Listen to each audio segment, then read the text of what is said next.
दोस्तों अस्सलाम वालेकुम।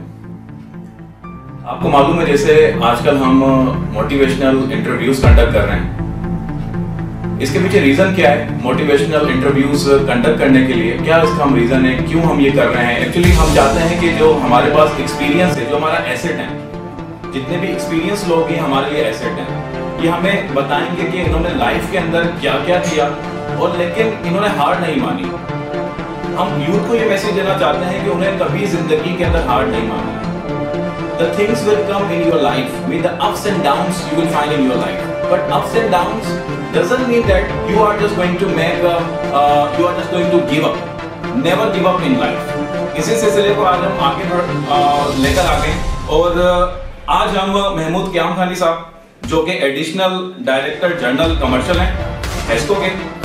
आपकी क्वालिफिकेशन जो है वो है MA इकोनॉमिक्स, MBA आपने HR के अंदर किया है, LLB आपने की है, इसके अलावा आप GPA भी आपने किया है, आप PCS होल्डर हैं, 1993 के अंदर आपने पास किया था, एज अ सेक्शन ऑफिसर आप रह चुके हैं। तो डेफिनेटली इनकी जिंदगी जो इनका एक्सपीरियंस है हमारे लिए एक काबिल दीद है, हमारे लिए एक गाइड है, हमारे लिए एक रहनुमाई है।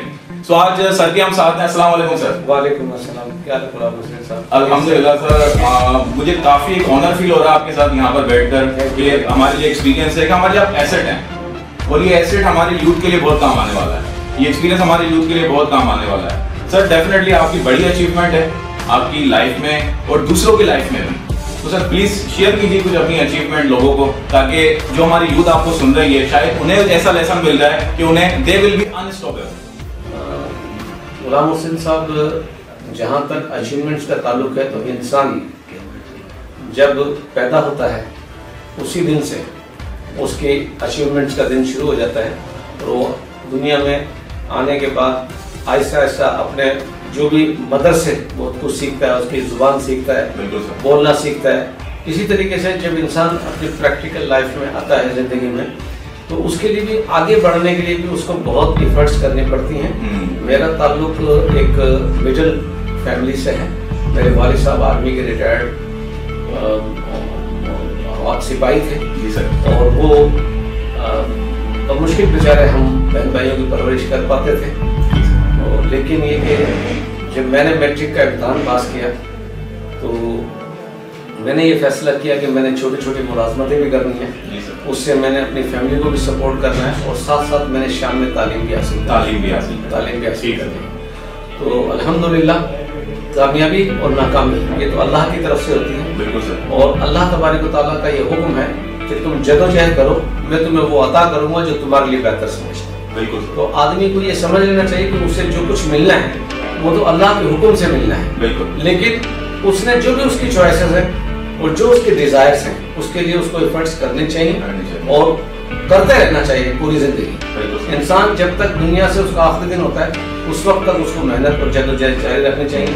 जदीद टेक्नोलॉजी की तरफ जाने में, माशरे के सुधार में, जिस चीज़ में वो अपना किरदार अदा कर सकता है, जहाँ उसका असर है उसको उसके लिए काम करना चाहिए। मैंने मैट्रिक के बाद अल्हम्दुलिल्लाह BCom किया, MA इकोनॉमिक्स किया, LLB किया और मैंने MA इकोनॉमिक्स और LLB महज इसीलिए किया था कि अगर मुझे कहीं मुलाजमत ना मिली तो मैं LLB करके वकील बन जाऊंगा। मैंने अपनी माना मल्टीपल चॉइस रखी पहले से ही कि मैंने आगे जाना है और मैंने किसी ना किसी फील्ड में कोई ऐसा काम करना है कि जिसमें मेरी अपनी हैसियत जो है वो थोड़ा मुनफरिद, ये मैंने कोशिश की। बिल्कुल सर।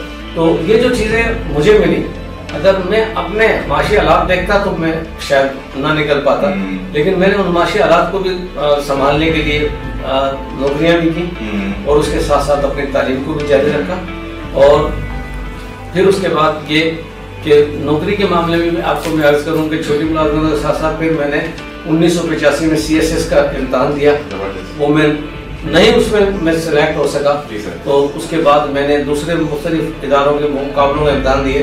तो जिस वक्त मैं अपने मौजूदा इदारे में मेरा रेवेन्यू ऑफिसर अपॉइंटमेंट हुआ उस वक्त मेरे हाथ में 3 अपॉइंटमेंट लेटर थे, एक डिप्टी स्टूडेंट जेल का और एक कस्टम इंस्पेक्टर का और तीसरा ये लेटर था। मेरे फादर को मैंने कहा तो मेरे फादर ने कहा कि आप ये 2 छोड़ो बेटा, ये ज्वाइन कर लें। मैंने अपने फादर की हिदायत पे रेवेन्यू ऑफिसर 16 ग्रेड में मैंने अपना स्टार्ट लिया। स्टार्टिंग रेवेन्यू ऑफिसर उस वक्त 16 ग्रेड में, आप तो 17 में होते हैं जी सर, उस वक्त 16 में होते थे। और अल्हम्दुलिल्लाह एक ही साल में मैंने डिपार्टमेंटल एग्जाम पास करके 3/2/86 को मैंने ज्वाइन किया जी सर। और 8/12/1986 को मैं 17 ग्रेड में आ गया माशाल्लाह। माना फर्स्ट अटेम्प्ट में मैंने एग्जाम क्वालिफाई कर लिया, डिपार्टमेंटल प्रमोशन और मुझे 17 ग्रेड। उसके बाद अल्हम्दुलिल्लाह जितने भी डिपार्टमेंटल मेरे इम्तिहान थे 17 से 18, 18 से 19 वो भी मैंने एक ही अटेम्प्ट में मैंने पास किए। सिर्फ किस वजह से कि मैं मुसलसल कंसंट्रेट करता हूँ अपने जॉब को और उस पर मेहनत करता हूँ और अपनी जो भी रिलेटेड फील्ड है उसमें मैं अपनी कमांड हासिल करने की कोशिश करता हूँ, काम को सीखने की कोशिश करता हूँ। और आज भी अल्हम्दुलिल्लाह मैं 20 ग्रेड में आ गया हूँ, लेकिन मेरे अंदर एक प्यास है, एक थर्स्ट है कि मैं कुछ सीखूं। और जो भी आदमी, और जरूरी नहीं है कि आदमी अपने बड़ों से सीखता है, अच्छी बातें किसी भी इंसान से मिल सकती हैं। बहुत जबरदस्त। ये दुनिया दरसगाह है। बिल्कुल सर। और इसमें जब आप जाते हैं तो एक बच्चा भी बहुत अच्छा अमल कर जाता है और वो बात आपको पसंद आती है। You should have to choose and pick this thing. Sir बहुत अच्छी बात है कि आपको के इंसान दुनिया के अंदर किसी से भी सीख सकता है, चाहे वो छोटा हो या बड़ा हो। Is we are at the stage of learning. Yes. Every time we are at the stage of learning. Yes sir. We should have to learn from everyone. Whatever is a younger, he is a elder. Yes sir. But whatever is the good thing, you should have to learn from. You should adopt sir. Everyone, you should have to adopt. Yes sir.